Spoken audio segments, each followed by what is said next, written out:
Assalamualaikum warahmatullahi wabarakatuh.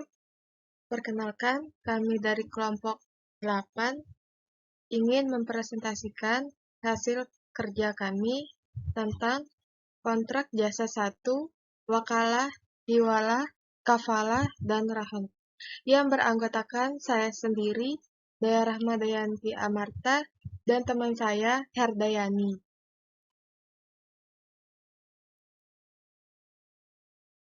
A. Pengertian wakalah dan hiwalah.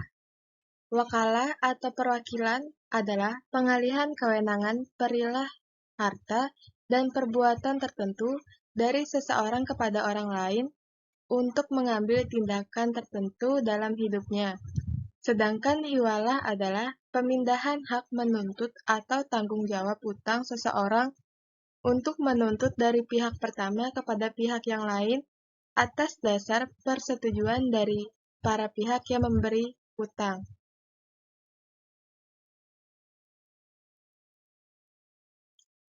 Dasar hukum wakalah dan hiwalah. Dasar hukum wakalah yaitu terdapat dalam surah Al-Kahfi ayat 19 yang artinya, "Dan demikianlah kami bangkitkan mereka agar saling bertanya di antara mereka sendiri. Berkatalah salah seorang di antara mereka, 'Sudah berapa lamakah kamu berada di sini?' Berkata yang lain lagi, 'Tuhan kamu lebih mengetahui berapa lamanya kamu berada di sini.'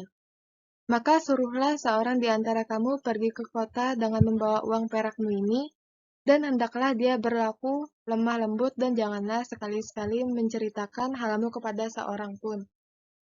Dasar hukum hiwalah terdapat dalam surah Al-Baqarah ayat 280 yang artinya, "Dan jika orang yang berhutang itu dalam kesukaran, maka berilah tangguh sampai dia berkelapangan. Dan menyedekahkan sebagian atau semua utang itu lebih baik bagimu jika kamu mengetahui."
Berakhirnya akad wakalah dan hiwalah. Yang pertama, akad wakalah berakhir akibat pemecatan atau tercabut dengan sendirinya karena adanya kematian, gila, keluarnya perkara yang dikuasakan, dan dari kepemilikan muwakil, dan salah seorang dari kedua pihak yang mengadakan akad dengan sengaja mengingkari perwakilan.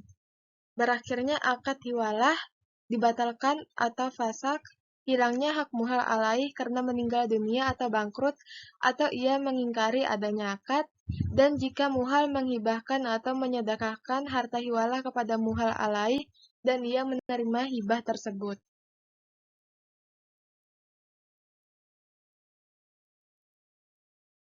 Rukun dan syarat wakalah hiwalah. Rukun wakalah ada 3, yaitu orang yang mewakilkan atau muwakil, yang kedua wakil atau orang yang mewakili, yang ketiga muwakil fi atau sesuatu yang diwakilkan. Sedangkan syarat-syarat dari akad wakalah yaitu, yang pertama objek akad harus jelas dan dapat diwakilkan.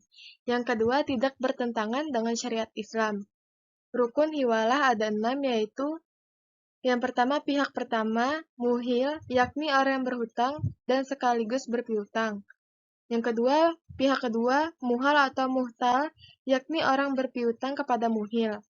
Yang ketiga, Muhal alaih yakni orang yang berhutang kepada muhil dan wajib membayar hutang kepada muhtal. Yang keempat, ada hutang pihak pertama pada pihak kedua, muhal bih yakni hutang muhil kepada muhtal. Yang kelima, ada hutang pihak ketiga kepada pihak pertama, hutang muhal alaih kepada muhil. Yang keenam, ada sigoh atau pernyataan hiwalah. Syarat hiwalah. Yang pertama, syarat muhil pemindah hutang, yaitu orang yang memiliki kelayakan untuk melakukan akad, yaitu orang yang baik dan berakal dan kerelaan oleh muhil. Kedua, syarat muhal atau pemiutang asal, yaitu ia harus balik dan berakal. Kerelaan dari muhal, penerimaan penawaran hendaklah berlaku dalam majelis akad. Yang ketiga, syarat muhal alaih atau penerima pindah hutang. Yang pertama, sama dengan syarat bagi muhil dan muhal, yaitu berakal dan balik. Yang kedua, kerelaan muhal alaih. Yang ketiga, penerimaan hendaklah dibuat dalam majelis akad. Yang keempat, syarat muhalbih atau hutang. Yang pertama, harta yang berupa hutang. Maksudnya ialah jika pihak muhil memiliki tanggungan hutang kepada muhal. Dan apabila tidak, maka akad tersebut adalah akad wakalah. Yang kedua, tanggungan hutang yang ada sudah bersifat mengikat. Selanjutnya akan dibacakan oleh Herdayani.